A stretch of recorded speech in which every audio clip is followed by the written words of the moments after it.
right. Well, happy last day of August, everybody. I hope you're all ready for a productive fall.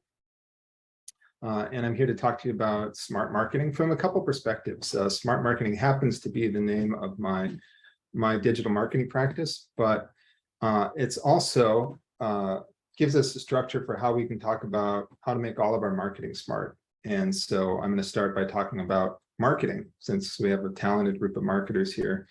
And then we'll have a chance to learn a little bit about my marketing consulting practice, how to refer people to me, and as we were just discussing, talk about some questions or feedback. So anyway, let's talk about how we can all do smart marketing, first of all. So many of you are familiar with the SMART goals acronym, SMART, that helps companies set operational goals. And I'd like to talk about some smart marketing principles that we can all apply. Maybe you can look at your own marketing as a consultant, or work that you're doing for your clients, or potential clients, look at how some of their marketing isn't smart and see opportunities to intervene. So this is also not just for digital marketing, although I'm a digital marketer. I don't think these principles are exclusive. And so let's jump into the letters of smart marketing. So first of all, smart marketing should be strategic, and it should start with an objective. And who hasn't seen this from their clients? Clients who like to do fire, ready, aim. So get something out there. We're almost ready. And then, oh, who's our target? Or like, what are we trying to achieve?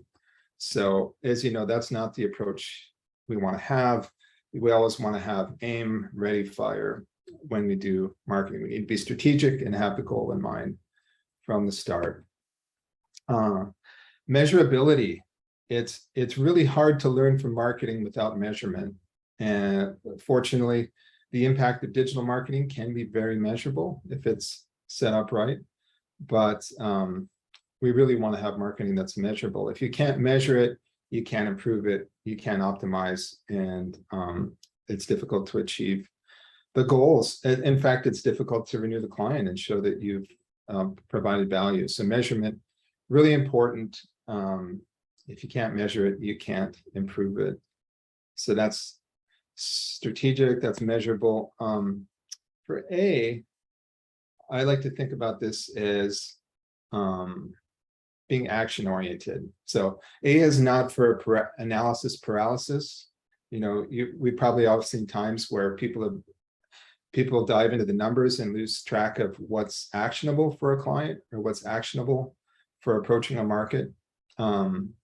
So A is about taking actions that you can learn from. Ideally, analysis informs action and not just more analysis.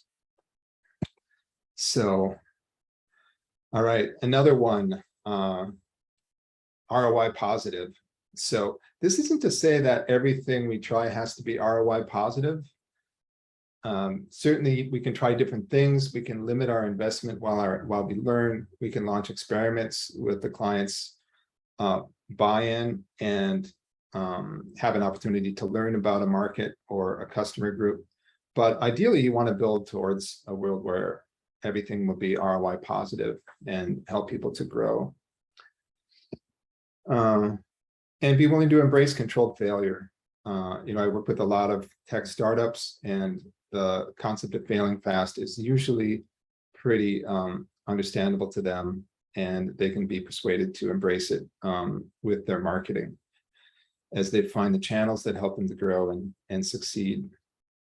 So targeted. And, those of us who are marketers, we know that if there's one thing we offer the professional world that others tend not to have, it's this ability to think flexibly about the who aspects of strategy. Who are things for? So at the company level, who are the people involved in a purchase decision? Those people have their own perspectives, their own needs, they have their own motivations. They may each have different places where they get information. from different potential touch points. And these people, they have needs that can change during the customer cycle, which might require different messages and different content. And so, as we all know, as marketers, who can be as important as what? And so it's very important to be targeted if we want our marketing to be smart. So, so that's a little bit about smart marketing and what it can mean to all of us in our practices and ways that we can help our clients to be strategic, measurable, action-oriented, ROI positive, and targeted. The SMART also happens to be the name of my my practice. So Smart Marketing, or my URL, which is smartmarketingb2b.com, which tells you something about my target. So let me tell you a little bit about my practice so you know a little bit about me. So first of all, who do we help? So one group that I tend to help a lot are B2B technology companies. So companies that are involved in enterprise software. So people in spaces like remote collaboration, project management, asset management. These are all spaces where I've had software clients. Digital media, what do I mean by that? For me, this includes companies who license digital content like stock photos, videos, and music. But I've helped a lot of other company types too. Here are some of the companies I've helped. My last actual in-house company was Shutterstock, and I came on board during a time they went from 100 million to 300 million in revenue. And after that, I've branched out on my own, but I do have this digital media core competency as well as enterprise software. So you're probably curious, what do I do? What do I do to help clients? So number of things. So digital marketing, some of the services I'm providing include marketing strategy, helping clients to create a plan to achieve their business objective. Usually it's growth related. So, you know, a lot of demand generation, creating and executing paid advertising campaigns on platforms like Google Ads, Facebook, Instagram, LinkedIn, and digital trade media. But not just specific to the advertising side, the whole buyer journey. So what, you know, where are customers landing on the site from ads or from content marketing? What does their navigation look like? What are the calls to action that bring them to trigger actionable behaviors? So I'm also involved in content marketing programs. Like I brought webinar programs for lead generation into a number of companies, even before pre-COVID. Worked with companies on on-site SEO, on their email marketing campaigns, so anything digital marketing. And then maybe I should even mention this first, you know, in the spirit of, should have mentioned this first in the spirit of smart marketing, is metrics and measurement. I definitely get involved in helping companies to establish their growth metrics. How are they going to measure their growth? How are they planning to grow?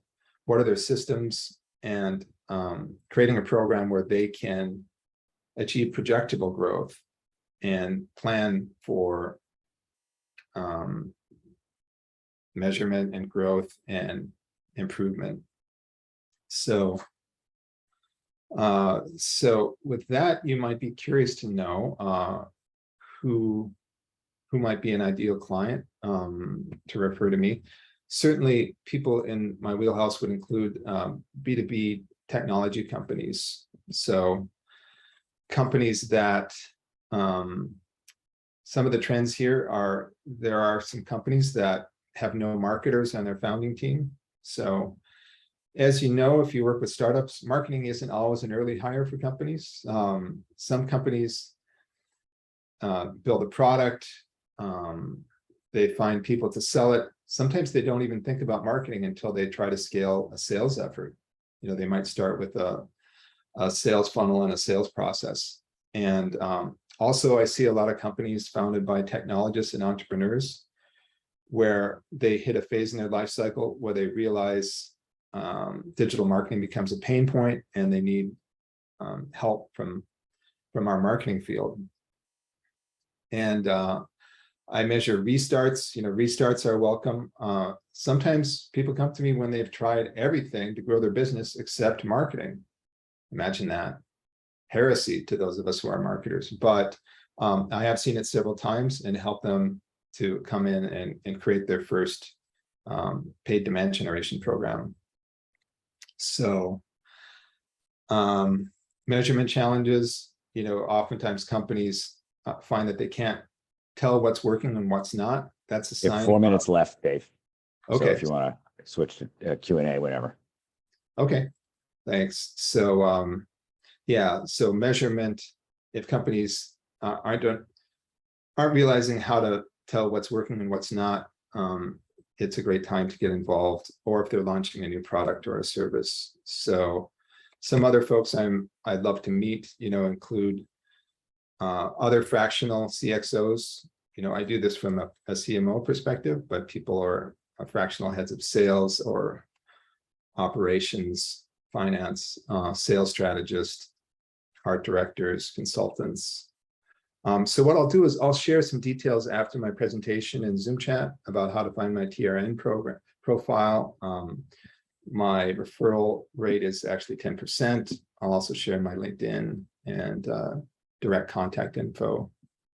But let me open up the floor for questions or comments or feedback. So I muted everybody. So if you want to go off mute or just, I don't see any questions in the chat per se, but Krista has a question. Yeah, I wanted to know, I'm just curious to ask, what are the most important metrics from your perspective? Yeah, I have a model called the funnel, the marketing funnel maturity model. And so the key metric is going to change. If you're very early funnel, it's going to be quantity metrics like cost per lead and total volume of lead. But as you get deeper into a mature funnel, the metrics are going to change, and it's going to be things like cost per opportunity, number of sales or marketing qualified leads, if that's part of the methodology. And then ROI tends to be part of a more mature funnel. So yeah, I think the key metric depends on the engagement and where the client is at and their maturity. Okay, sounds like you could do a whole presentation on that alone. Yeah, I've got a blog post about it. I could actually link in chat as well. See a hand Victor up. Lee has a question. Hi, Dave. Thanks for that presentation. Thanks, Michael. A question I have for you, Dave. By the way, I guess it's nice meeting you. Is as folks on the call know, I often try to find clients for people in TRN, and often when I've raised the question of, hey, somebody says I need some digital marketing or just marketing, and I say, hey, I might know somebody, right? People often say, well, I already know somebody, or I already know people, right? So how do you kind of break through the clutter? Like what's different, I guess? Or I could say, no, you really need to meet Dave because X. Yeah, it's a great question. I think everybody knows somebody who is happy to, like, a lot of people are holding a hammer, so everything looks like a nail. So they're gonna go in and they're gonna tell them, oh, you need to do on-site SEO, or you need to do a specific marketing channel. And so I would say my approach is consultative, to try to figure out in their space competitively what's going to help them differentiate themselves. And it's going to be different client by client. So if somebody's not looking for a prepackaged solution that assumes they know everything about the space, then I'm someone who can help them. I always think of Dave for SaaS and software. He seems to have lots of experience in that space, and now I know digital media as well. Yeah, as a generalist, but I think I just introduced you to somebody who specializes in the SaaS world. Yeah. So that's one thing that I definitely think of. Scott, last question. You are Yeah, mute. you're on mute. You're on mute, Scott.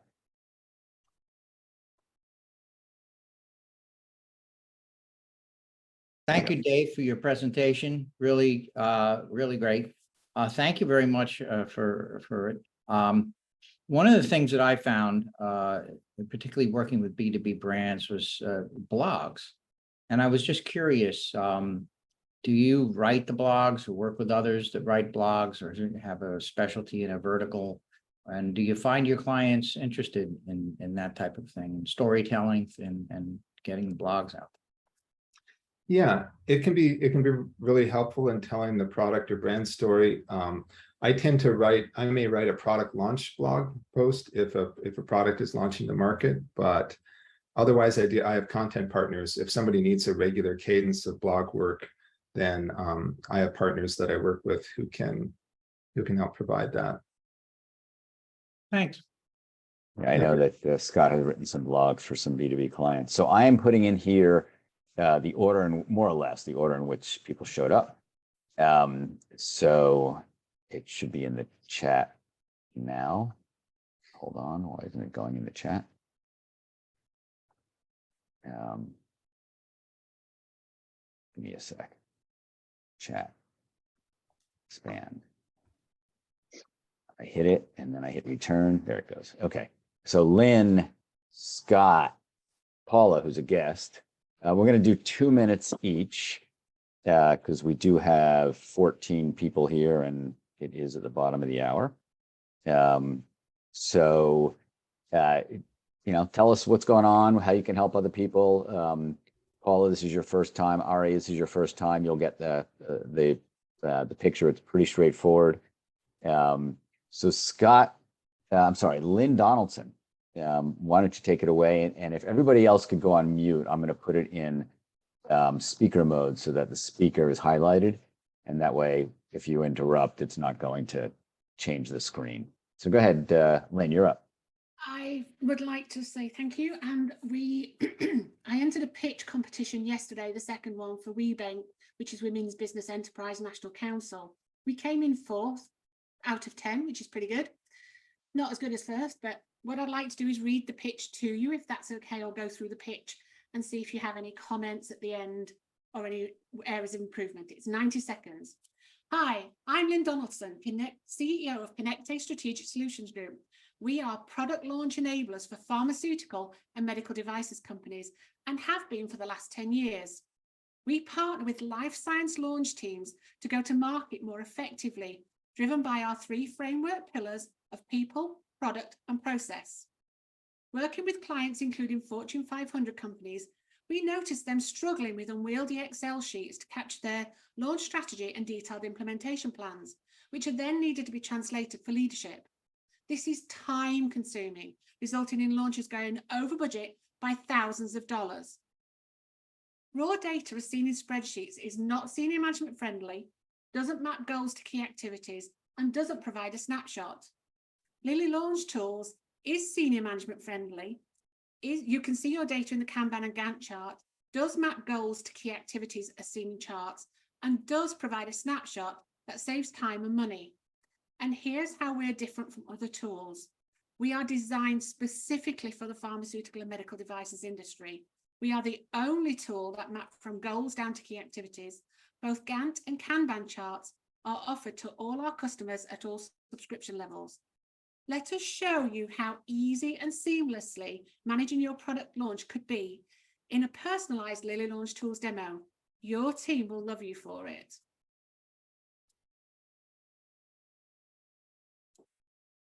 You're on mute, Michael. Yeah, I'm on mute. Yeah, thank you. And that was good timing because it just clicked. Okay. Thank you. So if people can provide feedback to Lynn via her listing, which is Connecte, or if everybody puts their LinkedIn in the chat, you'll be able to download it later. Scott Lange, you are up. You're on mute. Scott, you're on mute. All right, there you go. Go for it. Good morning, everybody. Many of you already know me. I have been off TRN, for a while. I took a walkabout with a professional sports marketing publications company. but essentially doing the same thing that I do now, which is partnerships and alliances. So what I focus on, since I have a long background of corporate sponsorship in sports and entertainment and arts, cultural, and philanthropy, is essentially raising money. I raise money for properties. I have just signed up with the World Pro Ski Tour, which is a independent from the USA Ski and Snowboard Association event that takes place starting in January and through the winter out in Colorado, principally. It used to tour the world, but because of COVID, that's still somewhat restrained. Secondly, I'm working with an artist in Philadelphia who's come up with a lot of great art. We'll just say simply that we are looking for licensing and possibly publishing into a book. Additionally, since I've just popped open my tent of Lange Marketing after working with PSP Sports for a couple of months, where I was instrumental in getting ads for Eagles yearbook and game day programs and Giants and that type of thing. I thought it would be interesting. But back to what I'm doing now, I'm hunting new business. The way I work is on a very modest retainer. Most people who want somebody raising money always blanch at the idea of retainer, but I have heat, light, rent, and overhead just like everybody else. But I make it very clear the retainer is very modest, and the upside is where I earn the money.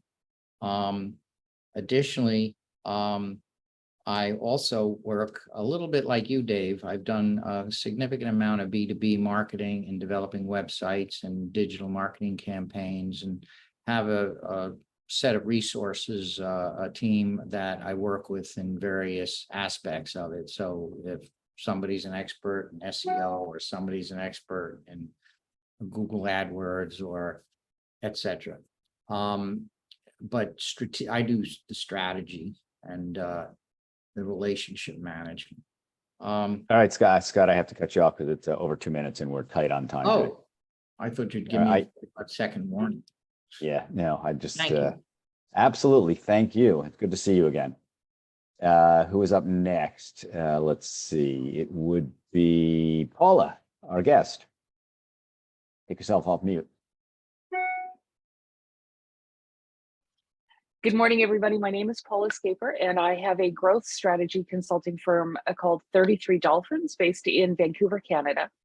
You know that sticky marketing problems that people have, the reason they have them is because marketing is broken.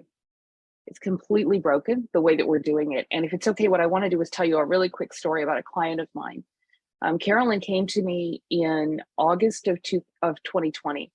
She had completely lost her business as a result of the pandemic. She went in with a full funnel, had her entire year booked out. The pandemic hit, events stopped, and she lost everything. Her funnel was empty. She had laid off her entire team. What we did is we took a really hard look at her landscape, who it was that she worked with, but also what was her compelling competitive advantage and what was really key about the products that she served. We then zeroed in on a market that was still buying and desperately in need.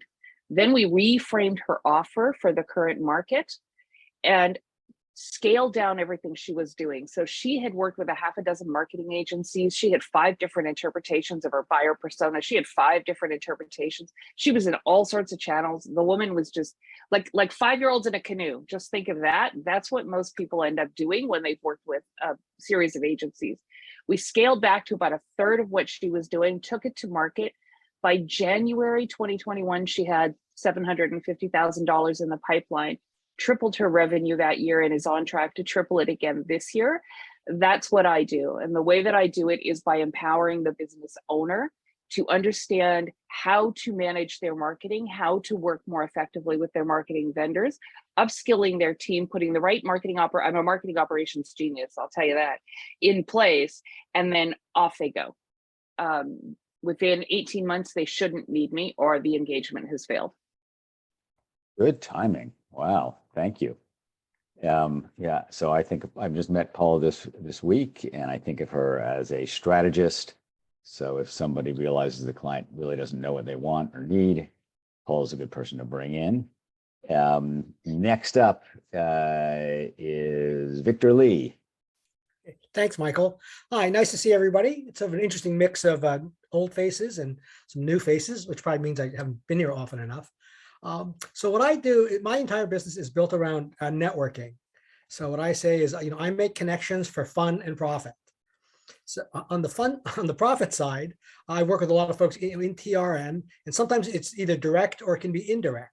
So for example, a direct example is I'm trying to introduce Mark, our friend Mark here, to the U.S. Hispanic Chamber of Commerce. Thank you for that, Mark. Wave, Mark. On an indirect sense, Scott, I'm working with Scott Lange. I've got somebody, and Scott and I are trying to introduce that person to somebody on Scott's side. So so we've got the two of us in the middle. And then just for fun, I met Krista a few weeks back, and Michael, so I'm trying to introduce her to Jean Tang, whom I know you know pretty well. So, but that was just for fun. In order to generate more connections, I have a podcast with my friend Rajiv Jadhav. So we're co-hosts of the podcast called Things I Didn't Learn at Harvard. So we've had about 25 episodes. It's going great. And we're going to be migrating very soon to a video as well. So we're really looking forward to the fall. Thanks. Wonderful. Thank you. And I see you're getting ready for Christmas over your right-hand shoulder there. I see Yes. ribbons and red and even a keg. It's been there for a couple of years. So Always ready for Christmas. yes. All right. Cool. Audrey Glover-Dichter. Hi, everybody. It's great to see you again, and welcome to the newbies. So I'm Audrey, and I'm a practitioner. I'm an attorney, and as you can see, I do advertising, marketing, and promotions law. I review everything marketing, regardless of the venue, yes, including packaging and labeling, for legal compliance, federal and state, and sometimes local, for advertising law, and when in English and Spanish. And I'm also reviewing for intellectual property potential issues like infringement, licensing issues, or if the client has something simple to file for copyright or trademark, I will do that. And like I was speaking before, the privacy issues are a major component of anybody's, sorry, phone's ringing, of anybody's website. So I do review websites. I highly recommend reviewing everybody's website. If you have clients and you do websites, I don't recommend you posting and writing or copying and pasting from anywhere on the internet, not just for copyright infringement, photos, videos, and all that, but also privacy. Privacy policies, terms and conditions, or legally binding contracts. Please make sure they're properly written, drafted for that particular business. Don't do it yourselves. Ask the client to bring it to you.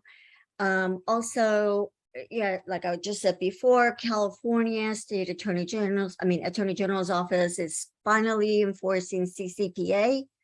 First enforcement was $1.2 million against major business in the country who was not compliant. So I offer website compliance as well, and also for ADA compliance online. I have a program where I offer reviews every quarter for like a year. Oh, I'm done. Okay. Yep. So I do offer reviews on a quarterly basis. And if there's anything that needs to be updated, I'll let the client know, and then we can talk about that. But if not, at least have your websites reviewed every 6 months because the law changes. Thank you. You can feel Thank free you. to copy down my information. Yeah, and also put your LinkedIn in the chat. I did. Okay, Rajiv Jadhav. Okay, thank you, Michael.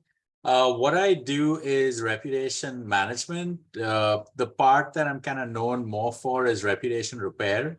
A reputation repair, as you can see from my Zoom background, is basically deleting all that trash, deleting all that garbage, deleting the lies, all the mud that is slinging in your face, eggs even. We delete all that stuff and make your online presence pristine again, presentable again. What that means essentially is we're deleting bad press from Google. We're deleting scandal from Google. We're also deleting bad reviews from Google, Facebook, Amazon, Yelp, Trustpilot, you name it, we can delete from anywhere. We've also expanded our offering to be able to delete content from key social media as well, like TikTok, Instagram, Facebook, etc., as well as deleting tweets from Twitter.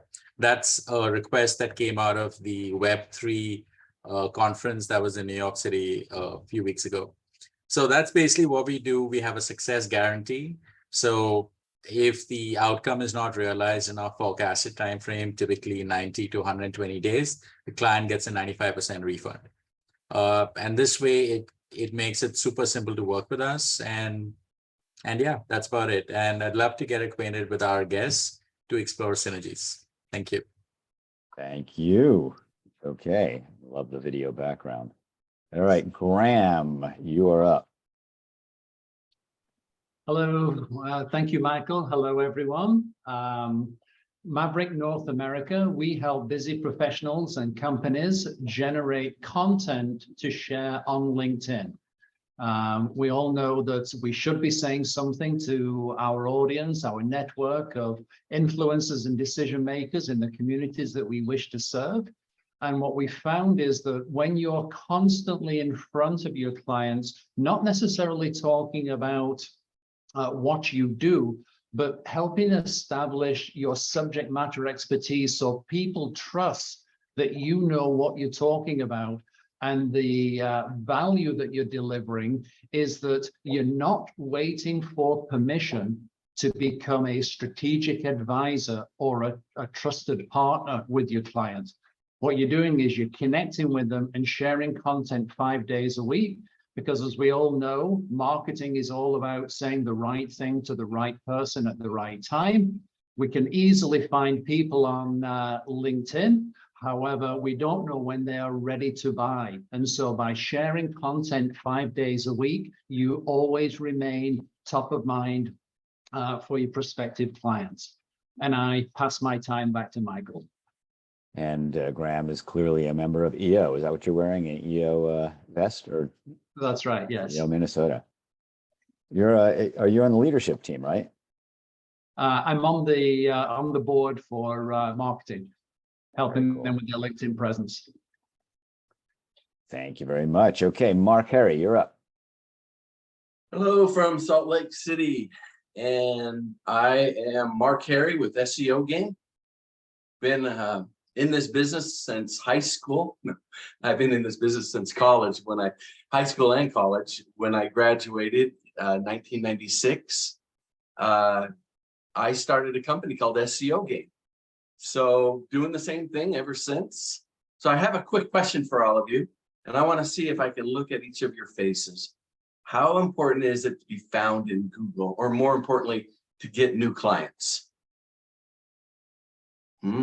Yeah, thumbs up. I see Scott, Rajiv. Oh, Krista, hello. Look at Ron, everybody. All right, you guys, I know there's more. I know Jason's in there smiling. Let me just say this. Who has a website or works with those that need that kind of a service? So I help you either on your own website or your client's websites as a white label SEO, get first page rankings on your top keywords in a 30-day trial. And so the good news is that we can make history. Who wants to make history? In the first 30 days, we can make history, and you only pay for the results. And that's what my team's been doing for the last 26 years. And I know you're going to be happy with results, because my tagline has always been no rank, no pay. After this meeting, hey, let's schedule, and I'll provide a keyword audit for you, and you could see what keywords are important to you and get a chance to talk, maybe your only time to talk to a performance-based marketer. My name is Mark Herre, and I'm with SEO. Thank you very much. Okay, next up, Ari, for the first time, welcome. Thank you. Thanks for having me on, Michael. Great to meet you all. Just tell you a bit about myself. I do a bit of consulting on the side, but I mostly work for a few brands that do SEO, web design. We do some review generation and such. So I'm sure I have much to speak about with Mark, with Rajiv, with a few others. We have a little bit of a niche in Wix websites and in low cost. So we try to manage everything from A to Z for a small business owner for something like $5,000 a year, with support and maintenance and editing and website they own and all that. So that's about it. I'll keep it short, and I'd be happy to connect with any one of you. And this is really helpful. Thanks for having me. And you're listed under one of the brands you work with, Doctors Internet. Is that correct? Doctors Internet's the main brand. We have several, and then I have consultwithari.com. Very cool. Thank you so much, and love the color of the glasses. Krista Giannak. All Maybe right, there you go. there we You're good. go. Can you hear me?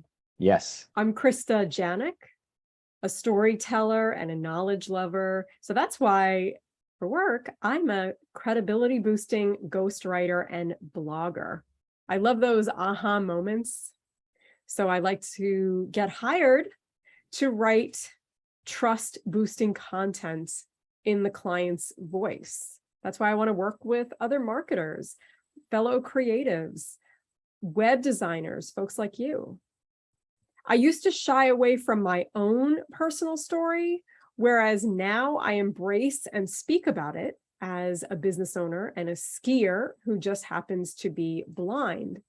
People see me sharing my story from a strengths-based perspective, and they tell me that they feel inspired and empowered, especially because I bring my writing and marketing expertise to the inspirational side.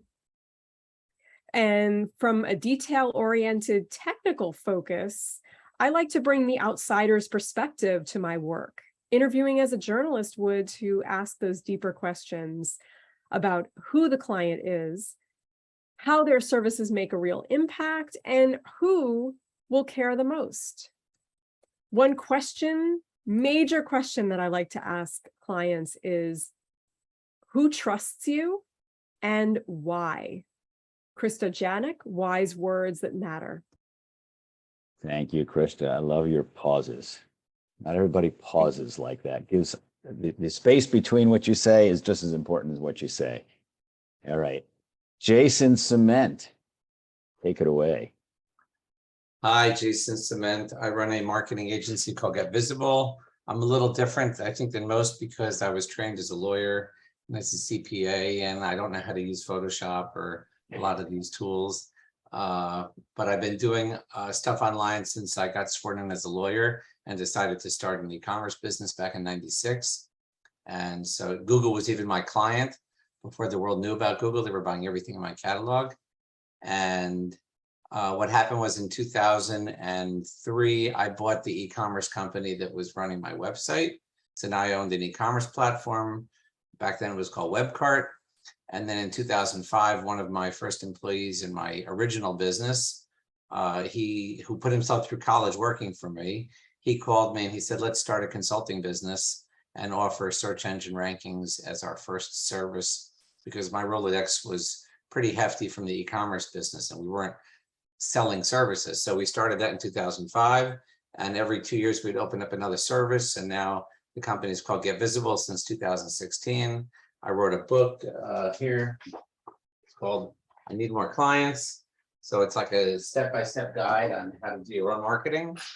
And now we have the whole gamut of search engine rankings, pay-per-click ads, social media, LinkedIn work, and content. We don't write the content, we hire writers to write the content. And that's how I know Krista. We've met and talked about doing some content together. And that's my story. We do a lot of service providers, nonprofits, and e-commerce like manufacturers and stuff like that. And the other side of my card is the e-commerce platform that originally was Webcart is now called Adricom. It stands for the American Dream Company, because my partners are Russian immigrants that have always wanted to move to America, and one of them did. So we have a very awesome platform. If you have a client that's trying to do something online that's more than a cookie cutter Shopify site for e-commerce, then we should talk. So I cede my time to Michael. It's a very powerful platform, and we love this SpongeBob SquarePants with Smoking dope. My daughter painted. Smoking dope. Oh, that's your daughter's work. She's great. How old is she? Old enough to know what dope is. All right. So she's I know about it's 8. 20. She did that. Listen, I went to see SpongeBob on Broadway. You can't reach a lower point in your life than seeing that. So that was her gift to me after suffering through that show. All right. Ron Hubsher, welcome. Been a while. You still here? Take yourself off mute if you are. You're on mute. Thank you, Michael. Really appreciate you putting everything together. Great to see some old friends. So what I do is just I'll throw a question out to you guys. How many people have ever been involved in a negotiation and the client's pushing you for discounts, right? And you start to feel like you're getting taken advantage of, but you don't want to lose the deal. So maybe you give a little bit or you cave a little bit. We help fix that issue. We help you command a price premium, get your full asking price, and make the client feel even better. And in fact, actually end up with a larger deal than initially proposed. So did ever raise hand people relate to that experience, just out of curiosity? Yeah, so I run a company called the Sales Optimization Group. We specialize in sales negotiation training. And sales negotiation training is different than other type of negotiations, not hostage negotiation, because the client doesn't have to deal with you, right? They could go with one of your competitors. So we do negotiation training for large companies, typically like Google, Oracle, ADP, DocuSign. Anyone can download a copy of my book. It's closing time. If you might find it useful in your own business. I have some free web videos. It's Sales OG as Original Gangster. And we're always looking for business-to-business companies to help train their sales teams to negotiate and close deals better. Very cool. I know you in the past, you generally position yourself as a sales trainer, but now it's more focused on negotiation, or that's your point of differentiation? So, well, the way I always sort of look at it, for a smaller company, we do sales training. So we do sales training for smaller companies. For larger enterprises, they typically have something in place. So we focus on the negotiation piece. Very cool. And Ron and I went to business school together and then worked at Booz Allen and Hamilton for a couple of years together. So known Ron for a long time. Yeah. And as you guys know, Michael's just an amazing guy. So oh, thank you. Always happy to tell you. I didn't pay him anything to say that. All right. Did I miss anybody before I go? Okay. Speak now or forever, or at least for a week. Hold your peace. I'll put timer on for myself. My name is Michael Bendit. And my company, and in addition to doing what I'm doing here and leading this, the Trusted Referral Network, is called Software Development Resources. I'm somewhat unique in that I'm an independent sales rep for about a dozen software development teams. And what does that mean in terms of marketing? Well, almost if you do any digital marketing, you know, the website is critical, the e-commerce site is critical, and how that works, how fast it is, functionality, the ease of navigation. So that's what my teams do, is they design and build those sites. We also build mobile apps. About 60% of our work is in the marketing space. And a lot of that comes from relationships with digital marketing agencies or other types of marketing agencies that don't do that sort of more technical building, that, you know, the programming, the software development work that's required for building a more complex site. We do a lot of WordPress stuff. Sometimes that's a simple site. It could be, you know, as inexpensive as a $3,000 site or a $3,500 site, all the way up to, you know, a few $100,000, depending on the level of complexity, depending on all of the integrations that might be involved. The reason people come to me is because they don't know exactly where to go for the problem they need to solve. You know, it's a complicated world. I would say that software development is as diverse and broad as is marketing. And obviously there's an overlap there in the digital marketing space. So love to meet owners of small, maybe up to 20 people, digital marketing agencies. They may even have their own software developers on staff, but they sometimes need extra help because they run out of bandwidth or run out of time. That was my signal. All right, we do have a few minutes. I'm gonna switch it to gallery view so everybody is visible. Thank you, Paula, for joining us. Ari, welcome to folks who haven't been here in a while, including Scott Lange, Ron Hubsher. Thank you for coming. Graham is going, no, the next week, I think we have, I'm not sure, but Graham, you wanted to do a presentation.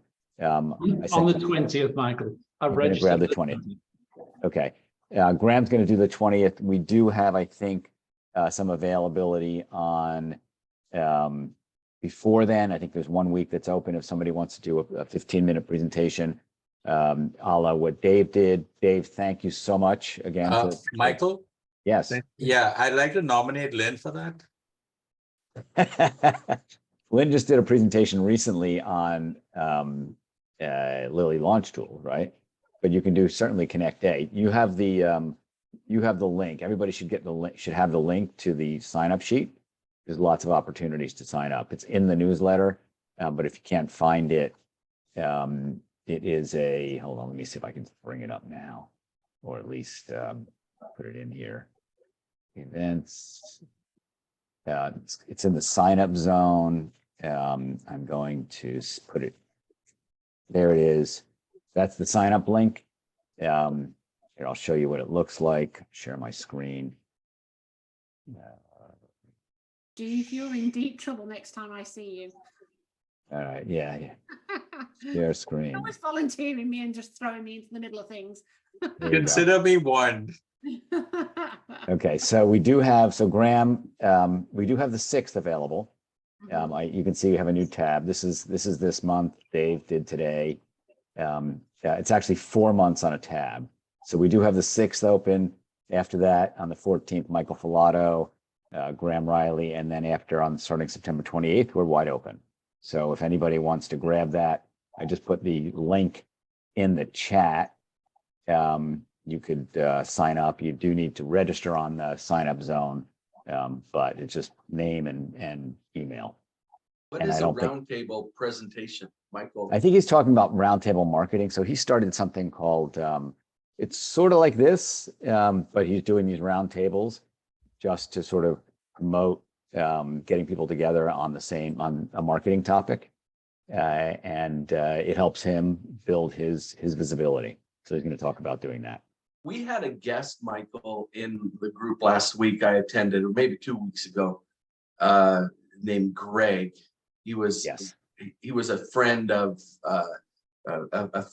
one of your sponsors over at Revitize. Yes. And he told me something very interesting. He said he paid for like 3 months in a row, $300 for coaching services every month to learn how to create good mastermind groups. Mm-hmm. Would that be a fun presentation to learn how to, hear a presenter from somebody outside of our group, maybe? Absolutely. Absolutely. Craig Leonard is his name.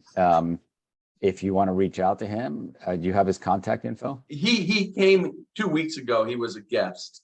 Okay. And I did a one-to-one with him. He just told me something very interesting about mastermind groups. I'd love to have him talk to you and then maybe see. Yeah, ping him and say, I'd certainly entertain that. He said I reached out to him afterwards. He said he wasn't interested in membership at this time, but I'm certainly willing to have somebody do a presentation, even if they're not a member, if we have an open slot.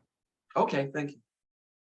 All right, thank you, everybody. Thank you. Great seeing you. It is top of the hour. It's noon here on the East Coast, 9 o'clock, so people got to start their day on the West Coast.